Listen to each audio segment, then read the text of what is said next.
કેટલાક દુકાનોની અંદર એવી નોબત ઊભી થઈ કે 400-500 રૂપિયાવાળી જે સાડી વેચાતી હતી એ 50 રૂપિયે કિલો વેચવામાં આવી રહી છે। મહિલાઓ માટે એક લોભામણા ન્યૂઝ છે। સુરતમાં તાજેતરમાં જે ખાડીપુર આવ્યું એમાં ટેક્સટાઇલ માર્કેટોમાં કેટલીક દુકાનોની અંદર પાણી ભરાઈ ગયા હતા અને સાડીઓનો જે જથ્થો હતો એ પલળી ગયો હતો। એને કારણે કેટલાક દુકાનોની અંદર એવી નોબત ઊભી થઈ કે 400-500 રૂપિયાવાળી જે સાડી વેચાતી હતી એ 50 રૂપિયે કિલો વેચવામાં આવી રહી છે।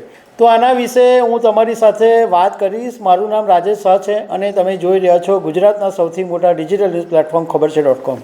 સુરતમાં તાજેતરની અંદર 2 દિવસ એવો ધમાકેદાર વરસાદ પડ્યો, પરંતુ આ પાણીઓ ગયા નહીં અને જે ખાડીપુર છે એ ઘણા બધા વિસ્તારોની અંદર ફરી વળ્યું। ખાસ કરીને રિંગ રોડ ઉપર જે ટેક્સટાઇલ માર્કેટ આવેલું છે ત્યાં જે બેઝમેન્ટમાં દુકાનો આવેલી છે એમાં ઘણી બધી દુકાનોની અંદર આ ખાડીપુરના પાણી ફરી વળ્યા।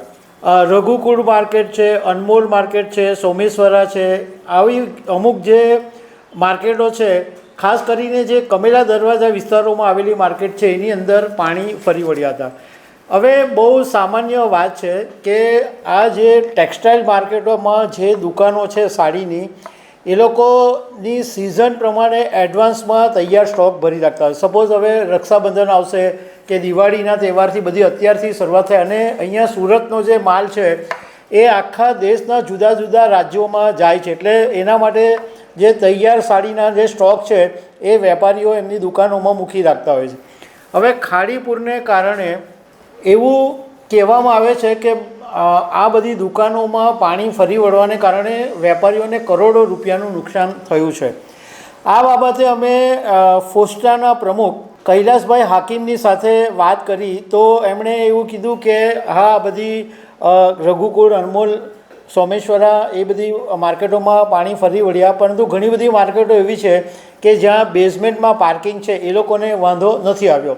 એમણે એવું કીધું કે નુકસાનનો અંદાજ કહેવો મુશ્કેલ છે, કારણ કે ટેક્સટાઇલ માર્કેટ અનઓર્ગેનાઇઝડ માર્કેટ છે અને અમે વેપારીઓને વિનંતી કરી છે કે એમનું જે નુકસાન થયું હોય એ બાબતે જાણ કરે, પરંતુ કોઈ કહેતું નથી, એટલે એક્ઝેક્ટલી કેટલું નુકસાન થયું એ કહેવું મુશ્કેલ છે।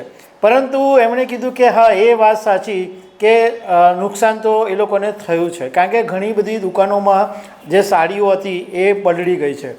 હવે જે કમેલા દરવાજા પર રઘુકુલ માર્કેટ આવેલી છે ત્યાં ગાડી ઘણી બધી દુકાનોમાં એવી સ્થિતિ જોવા મળી કે એક કપડાની દોરીઓ બાંધીને સાડીના વેપારીઓએ પંખા મૂકીને સાડીઓ સૂકવવાની કોશિશ કરી છે। અને અમને એક વેપારી સાથે વાત કરી તો એમણે એવું કીધું કે 400-500 રૂપિયાવાળી જે સાડી છે એને 50 રૂપિયે કિલો વેચવામાં આવી રહી છે, પરંતુ આ સાડીઓ એવી છે કે જેની પર કીચડ લાગી ગયું છે, જે એકદમ ગંધાતી સાડીઓ થઈ, જે એમના માટે વેસ્ટ છે, એવી જ સાડીઓ વેચવામાં આવી રહી છે। તો 50 રૂપિયા કિલો મતલબ કે 1 કિલોની અંદર લગભગ 2 થી 3 સાડીઓ આવતી હોય છે।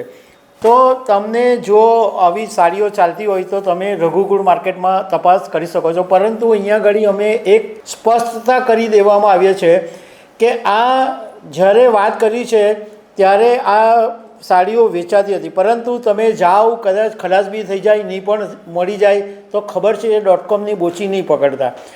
આ તમે રઘુકુલ માર્કેટ જે કમેલા દરવાજા છે કે એની આસપાસની માર્કેટમાં તમે આંટો મારી આવજો, કદાચ તમારું નસીબ હોય તો તમારી આ 400-500 વાળી સાડી તમને 50 રૂપિયા કિલોમાં મળી પણ જાય। તો દર્શક મિત્રો, આવી અનેક વાતો સાથે અમે તમને મળતા રહીશું। Thank you very much.